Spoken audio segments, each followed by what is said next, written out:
There are moments in life when just 1 second is enough to change everything forever.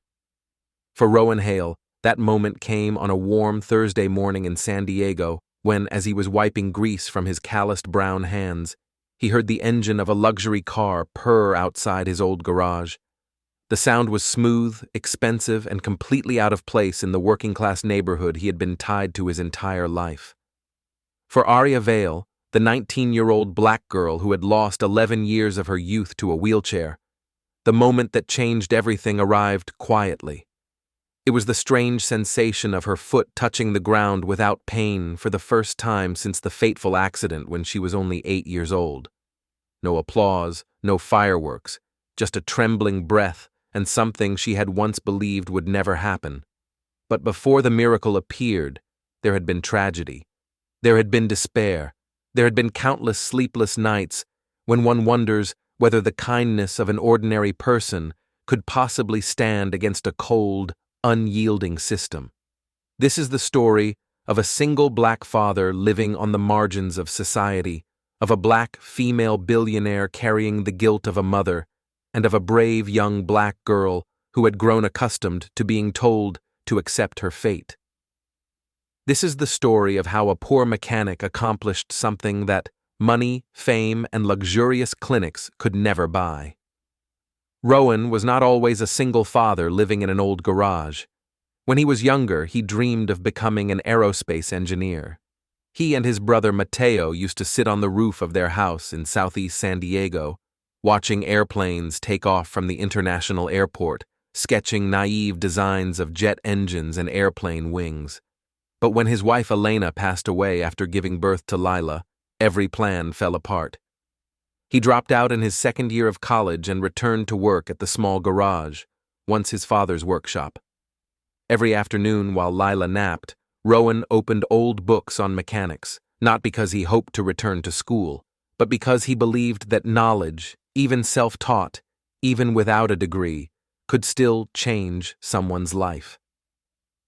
12 years earlier, his younger brother Mateo, 22 years old, brilliant and full of promise, was in his final year of aerospace engineering at UC San Diego. One weekend afternoon, he went scuba diving with friends at La Jolla Cove. The accident happened so fast, a violent collision with submerged rocks, and Mateo's spine was severely damaged. The doctor's voice was cold, devoid of emotion. "Your brother will never walk again. T6 spinal cord injury, paralysis from the chest down." At that time, Rowan was only 26. He had just lost his wife, was alone carrying his newborn daughter, working 3 shifts a day. When the doctors proposed an experimental surgery that could give Mateo a chance to walk again, the cost was $350,000. Rowan knocked on every door he could find. He borrowed, he begged, he bowed his head. But it was not enough. Mateo was the first to say stop. He looked at his older brother and smiled, even though the pain was unmistakable in his dark eyes. "You still have Lila to take care of." "I will be fine, brother." 5 years later, Mateo passed away due to pulmonary complications. In the stark, white hospital room, he gripped his brother's hand tightly, his breath broken and shallow. "Promise me, if you ever get the chance, help people like me. Do not let them lose hope the way I once did." From that day on, every night after Lila had fallen asleep, Rowan returned to the garage, not to fix cars, but to learn. Old books on biomechanics, YouTube videos on orthopedic engineering, medical device schematics. He had no medical degree, but he had the hands of a gifted mechanic and a promise to a brother who was gone.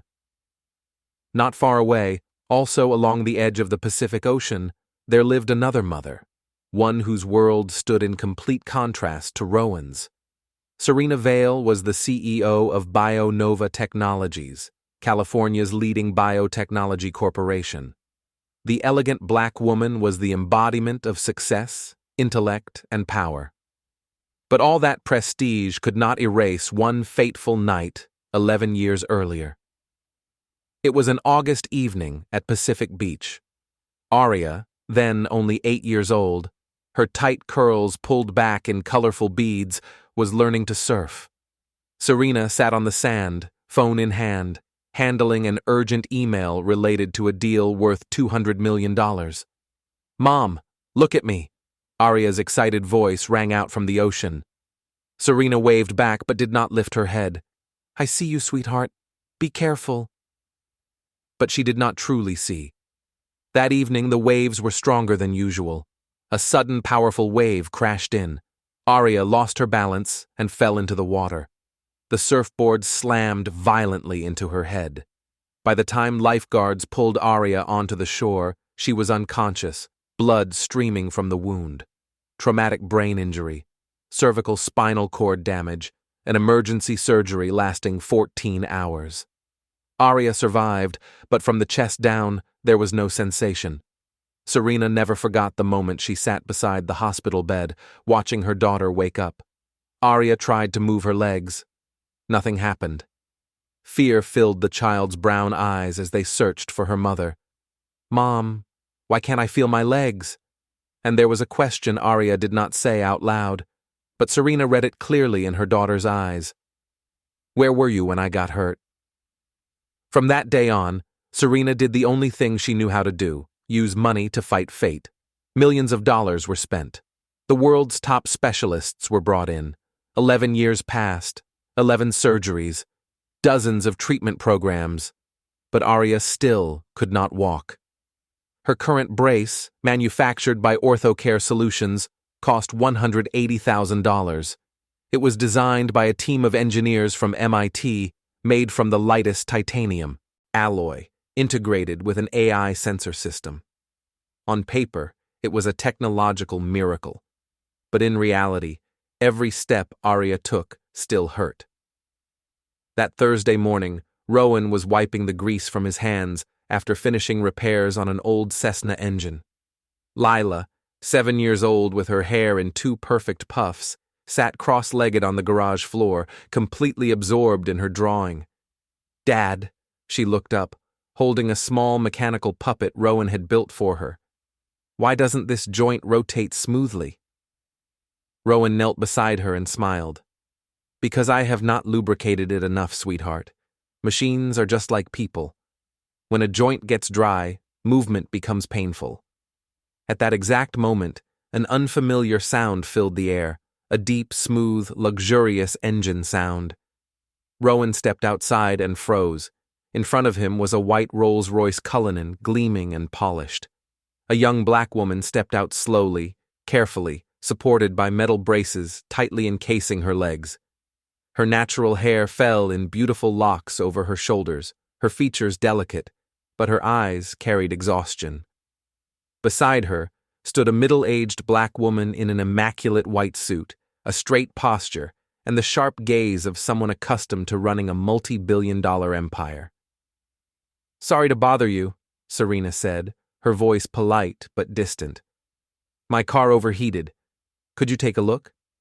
Rowan nodded and opened the hood, but even as he tried to focus on the Rolls-Royce, his eyes kept drifting toward the young woman. Arya was attempting to sit on an old wooden bench. The rigid braces made even the smallest movement difficult. Rowan noticed immediately. It was a mechanic's instinct, trained to spot mechanical misalignment in a split second. Finally, he could no longer stay silent. He walked over and knelt down at Arya's eye level. "Excuse me, I do not mean any disrespect, but your brace, could it be too tight?" Arya blinked, stunned. "How did you know?" "I am not a doctor, but I am a mechanic. I can tell when something does not fit right, and this brace, it does not allow you to move naturally." Serena immediately stood up, her eyes sharp with alarm. "What are you saying?" "That is a top-of-the-line medical device made by OrthoCare, the world's leading company." Rowan did not argue. "May I take a closer look? Just look. I promise I will not touch anything without permission." Arya looked at her mother, then nodded. Rowan knelt down and his hands traced along the metal joints, checking angles, testing flexibility. And he saw the problem. This knee joint is fixed at a 15-degree angle, but when a person walks naturally, The knee needs a range from 0 to 70 degrees. Because the joint is locked, every step you take, your knee cannot bend.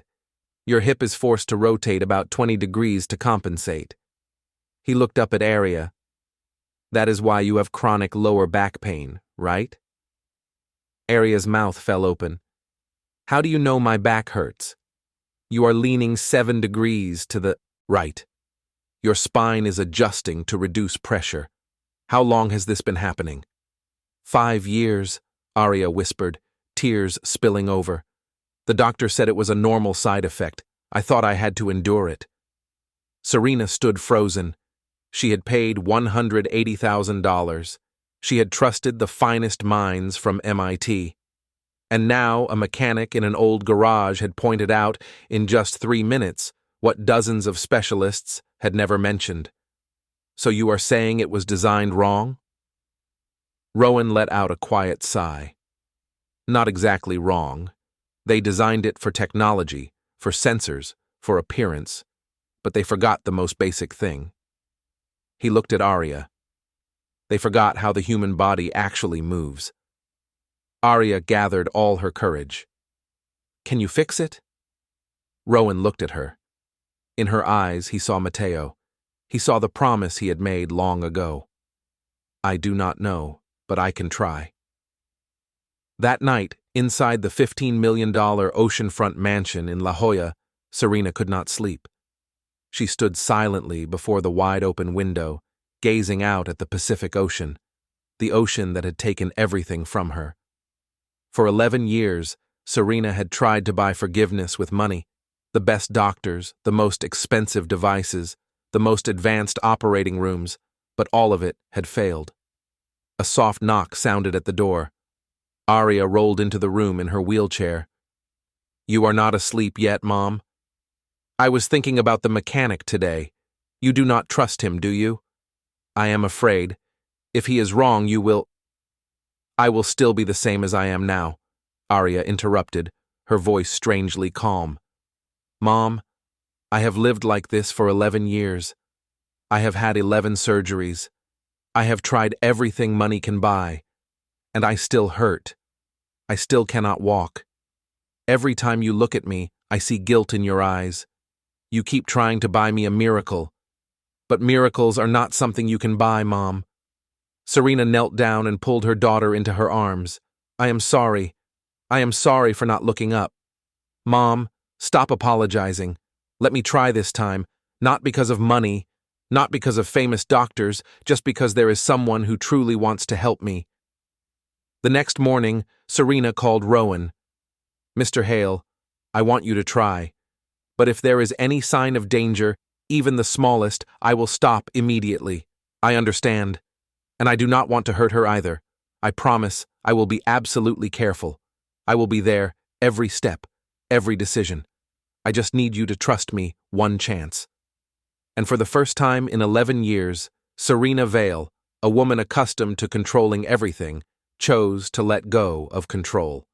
She chose to place her trust in a stranger, not because of credentials, not because of reputation, but because in that man's eyes, she saw something she had lost a long time ago. From that moment on, Rowan began to dismantle the brace, carefully wiping away every speck of dust. The first night passed without him noticing. When faint morning light crept into the garage, Rowan was still sitting there, technical pen in his hand. The next day, the first prototype was born. Rowan cut the weight by nearly half, increased the knee's range of motion, and added special padding at the contact points. When Arya returned with Serena, her eyes were tense. Are you ready? Rowan asked quietly. Arya nodded. I am ready. The new brace was fitted. Arya stood up. In the first few seconds, she smiled. It really was lighter. But on the third step, a scream of pain tore through the garage. Arya collapsed. Blood streamed from her ankle where the metal joint had cut into her skin. Serena screamed and rushed forward. That is enough, Mr. Hale! Enough! I was wrong to trust you! Rowan stood frozen, his hands trembling, covered in blood. In his mind, the image of Matteo on the hospital bed years ago came flooding back. I am sorry. I am so sorry. Serena helped Arya into the car without another word, but just before the door closed, Arya turned back and looked at Rowan through her tears. Do not give up. That night, the garage sank into darkness. The broken brace lay motionless on the table. Rowan sat alone, his phone in his hand, about to call Serena to give up. What are you doing, Dad? Lila's voice came from the doorway. I hurt someone, sweetheart. I thought I could help, but I only caused them more pain. Lila was silent for a long time, then asked, Did Uncle Matteo ever tell you to give up? Rowan felt as if he stopped breathing. I remember Uncle saying you should never give up on people who need help, right, Dad? Rowan pulled his daughter into his arms and broke down. Then do not give up. Sister Arya still believes in you. At that moment, the phone vibrated. A message from an unknown number. Mr. Hale, this is Arya. I am sorry about my mom today. I am okay. Please do not give up on me. I believe in you. Rowan stared at the screen, tears falling. He stood up, switched the lights back on, and reopened the design plans. The second prototype was created. Rowan changed the material, using aircraft-grade aluminum alloy. He wrapped all contact points in medical-grade silicone. He added shock-absorbing springs to the knee joint. The next morning, he called Serena. Mrs. Vale, I am asking for one more chance. When they arrived, Serena was colder, but Arya smiled at Rowan, a smile so brave it made his heart ache. This time, Rowan installed the brace more slowly, checking every detail. Arya stood up. The first step, fine. The second step, fine. The third step, a scream erupted. The hip joint shifted, pressing hard into the pelvis. Arya collapsed. No, Serena screamed. I will not allow this anymore. I will sue you. You are hurting my daughter. But as Serena prepared to take Arya away, the girl turned back, grabbed Rowan's hand, and whispered through tears, Promise me you will not give up. Rowan could not speak. He only nodded. That night, Rowan sat on the garage floor, his back against the icy wall. Matteo, I cannot do it. I am sorry. Then, the memory returned. Matteo holding his hand, his voice weak. Do not apologize. Just promise. Rowan jumped to his feet, and then he saw it. The problem was not the joint. It was not the weight. It was the center of balance. Everything had placed the center of balance wrong. They placed it at the knee. But when a human being walks, the true center of balance must be at the hip. This time, he did not fix it. He redesigned everything from scratch. In the days that followed, Rowan disappeared from the world. The garage closed. Lila brought food to her father and saw that he slept only 2 or 3 hours a night.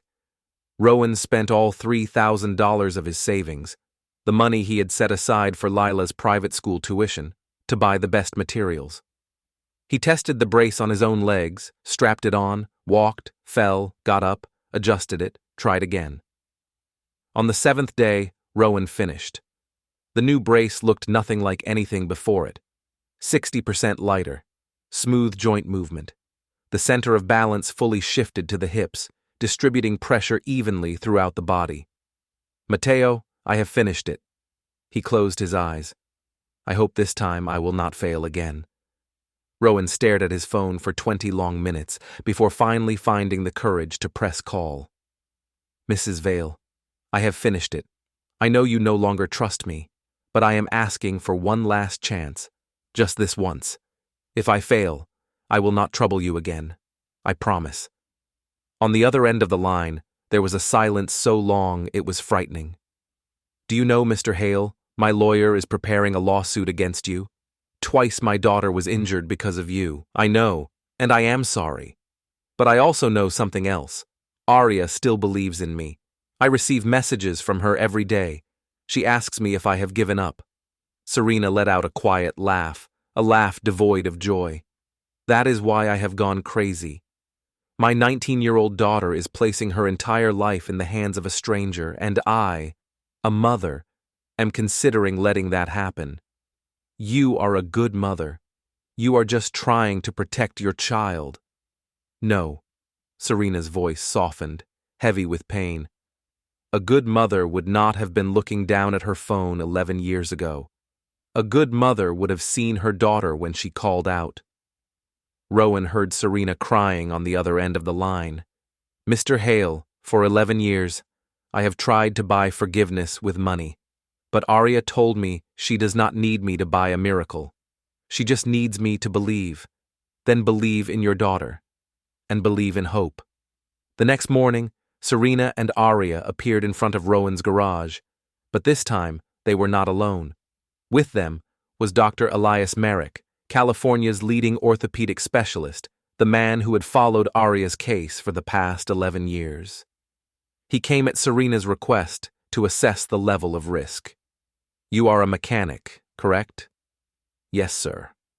"And you think you can do what a team from MIT and I could not? I just want to help." Dr. Merrick scoffed. "I hope you know what you are doing. Because if Miss Vale is injured again, you will be facing a very serious lawsuit." The doctor bent down to examine the new brace. His brows furrowed. "This center of balance system does not follow medical standards, but it follows mechanical principles," Rowan replied calmly. "And humans move according to mechanics, not textbooks." "Mr. Hale," Dr. Merrick said, his tone serious, "if this works, do you understand what it means? It means you will change an entire field of medicine, and there will be many people who will not like that. I do not care whether they like it or not.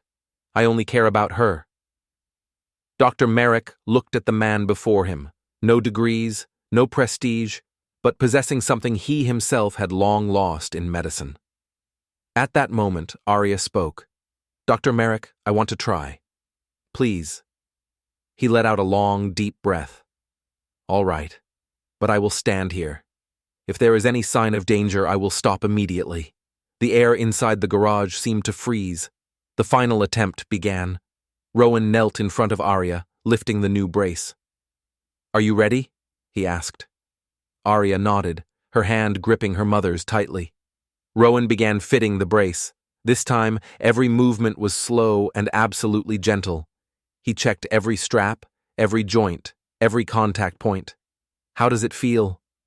"Light," Arya whispered. "Much lighter." Rowan stood up and extended his hand, then stopped halfway. "I will not hold you. I will only be here if you need me. But you have to stand on your own. Is that okay?" Arya took a deep breath, then slowly she stood up. The first second, her body did not shake. The second second, she was still standing. The third second, Arya suddenly realized something that froze her entire body. "Mom," her voice trembled, "I do not hurt." Serena raised her hand to cover her mouth, tears spilling out. Dr. Merrick narrowed his eyes, leaning in to observe every detail. "It is not that the pain is reduced," Arya whispered. "It is that there is no pain. For the first time in 11 years, I feel no pain." Rowan spoke very softly. "Let your body trust the support. The brace will carry the weight. You just need to move." Arya nodded, tears streaming freely down her face. She shifted her weight. The first step. Her foot touched the ground. No pain. Her knee bent. 20 degrees, 30, 40, smoothly, like a normal person's. No pain. Arya gasped, her voice breaking. "Mom, I am—" The second step. Her left foot. She shifted her weight. Her hip rotated naturally, no longer forced to twist. The brace distributed the pressure evenly across her body. No pain. The third step. The fourth step. Arya could no longer hold it in.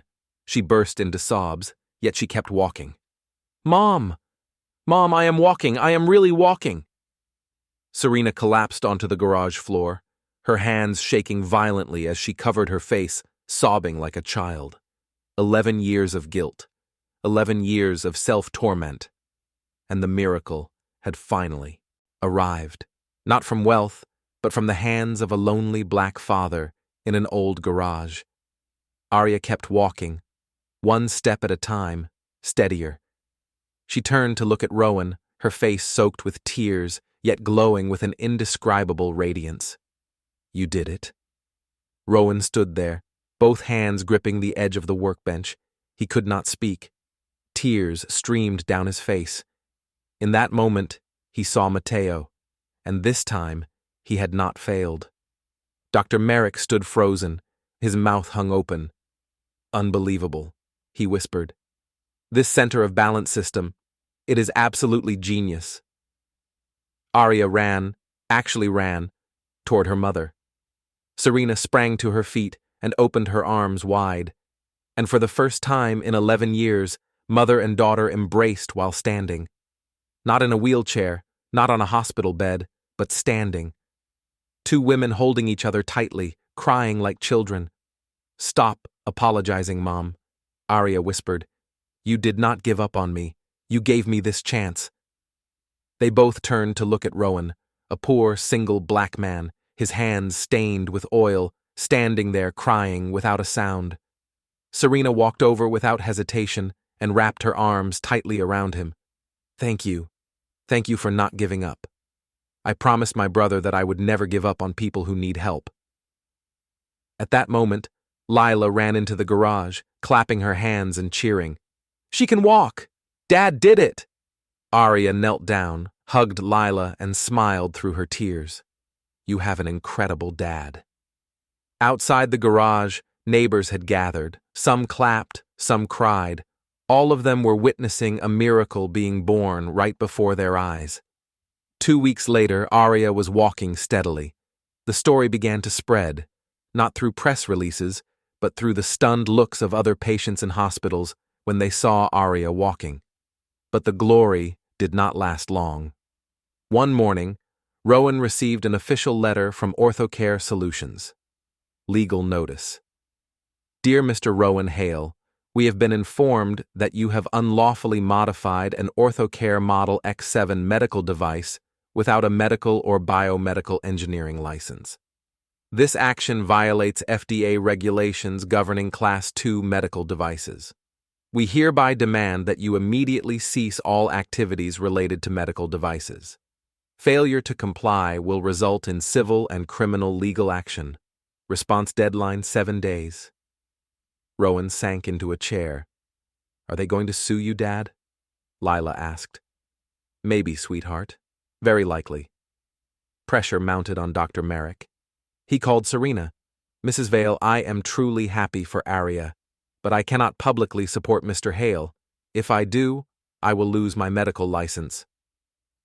Serena organized a press conference. In front of dozens of reporters and cameras, Arya walked out, without a wheelchair. The entire room froze. Serena stood at the microphone, her voice calm but razor sharp. "For 11 years, I spent millions of dollars on the best experts in the world. They could not help my daughter. But a single father working in an old garage did what money could not buy. And now you want to sue him?" A reporter raised his hand. "But ma'am, are you not concerned that he has no medical credentials?" Serena looked straight into the camera. "Credentials did not make my daughter walk. Mr. Hale's heart and talent did." Arya stepped forward. "My name is Arya Vale. For 11 years, I lived in pain, not because I lacked money, but because people with credentials forgot that I am a human being, not an engineering project. Rowan treated me like a human being, and he gave me my life back." The press conference video went viral. Millions of views in just a few days. Social media erupted. 1 week later, Serena returned to the garage. "Mr. Hale, I want to hire the best legal team to protect you. I will cover all the costs." Rowan shook his head.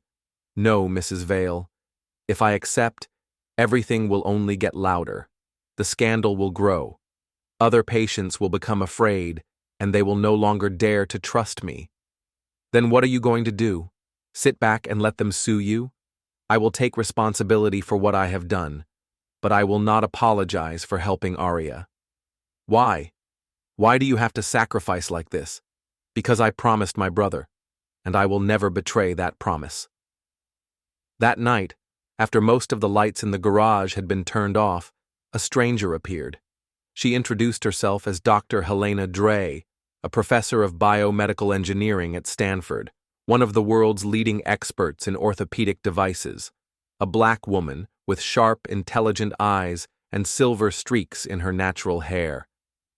I want to see the brace. Rowan handed it to her. Dr. Dre examined it for 30 minutes in complete silence, rotating each joint, observing every point of force distribution, making quick notes. Finally, she looked up. You are self-taught? Yes, I am. No one taught you about dynamic center of balance distribution? No. I researched it myself. Dr. Dre removed her glasses and wiped tears from her eyes. Genius. You are an untrained genius. I will testify for you. I will tell the FDA that this design surpasses everything currently on the market. But your colleagues will oppose you. You could— I do not care, Dr. Dre cut in. In 30 years of this profession, I have never seen anyone understand the mechanics of the human body the way you do.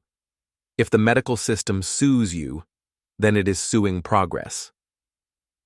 The following week, Dr. Helena Dre appeared at the FDA hearing. Before the expert panel, she presented her case clearly and methodically. Mr. Rowan Hale's design is not only safe, it is more advanced than existing orthopedic devices. I propose that the FDA grant a special license, allowing Mr. Hale to continue designing under my direct supervision. OrthoCare objected fiercely. But when the FDA directly examined the brace, measuring, testing, and analyzing, it was forced to acknowledge an undeniable truth. It was genuinely better. 2 months later, Rowan received a letter from the FDA. He opened it, his hands trembling. Special license. Mr. Rowan Hale is authorized to design orthopedic devices under the supervision of Dr. Helena Dre. Term 2 years, for the purpose of completing an official biomedical engineering certification. Rowan sat down. The letter slipped from his hand. Tears streamed down his face. Matteo, he whispered, I did it. I kept my promise. 1 year later, Hale Mobility Solutions, a rehabilitation engineering center, founded by Rowan with the quiet backing of Serena, officially opened its doors in San Diego. At the entrance stood a simple plaque, Hale Mobility Solutions, Making Hope Walk Again, dedicated to Matteo Hale, 1988 to 2013. On opening day, dozens of families lined up early in the morning, children in wheelchairs, adults wearing braces worn thin by years of use, elderly people carrying eyes that had nearly given up hope. Rowan greeted each person one by one. He did not stand on a raised platform. He knelt down at eye level with them and always began with the same question. Can you show me how you are able to walk right now? Arya was there too. She had become a physical therapy assistant and was in her final year studying rehabilitation science at UC San Diego. She welcomed families warmly, patiently sharing her story. Lila, now 8 years old, helped her father in the workshop. She drew naive designs, learned how to hold tools, and always asked the same question. Dad, would Uncle Matteo be proud of you? Rowan pulled his daughter into his arms, tears falling. He would be very proud, sweetheart. Serena changed as well. She was no longer the cold CEO who lived only in boardrooms. She spent more time with Arya. Mother and daughter often walked along Pacific Beach, the place that had once taken everything, now the place where they found each other again. One afternoon, gentle waves lapped at their feet. Mom, Arya said softly, I do not resent you for that night. Not ever. Serena broke down in tears. But if I had looked up, then I still could have been hurt. Mom, the accident was caused by the ocean, not by you. Please stop punishing yourself. They embraced, tears blending with the sound of the waves. 6 months later, a 10-year-old boy named Ethan was brought to the center. Paralyzed since birth, a poor family, no money for any kind of device. Rowan looked at the boy and smiled gently. "Hi, I will help you walk. For free. Do not worry." The boy burst into tears. His mother knelt down in gratitude. Rowan shook his head. "Do not thank me. Thank the one who taught me never to give up." He looked up at the sky and whispered, "Mateo, I miss you." 2 years later, Rowan completed his biomedical engineering certification.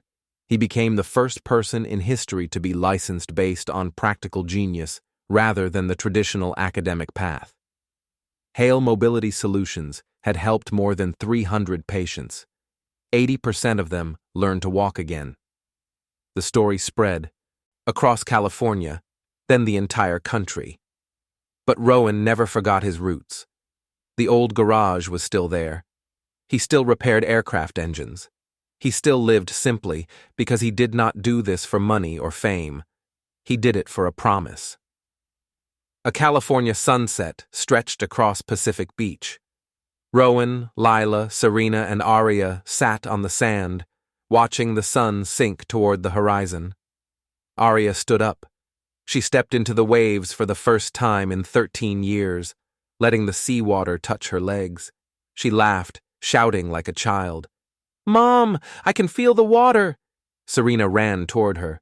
Mother and daughter stood in the surf, holding each other tightly and crying. Rowan watched them and smiled. Lila looked up and asked, "Dad, are you happy?" "Very happy, sweetheart, because you kept your promise to Uncle Mateo." Rowan nodded, tears streaming down his face. "Yes, and I will keep it forever." In the California sunset sky, the final rays of sunlight shone down like a blessing. This is not just a story about a single black father, a black billionaire burdened by guilt, or a brave young black woman. This is a story about the simplest thing and the most profound. Kindness can change the world, one step at a time. Miracles do not come from money. Miracles come from hands that never give up.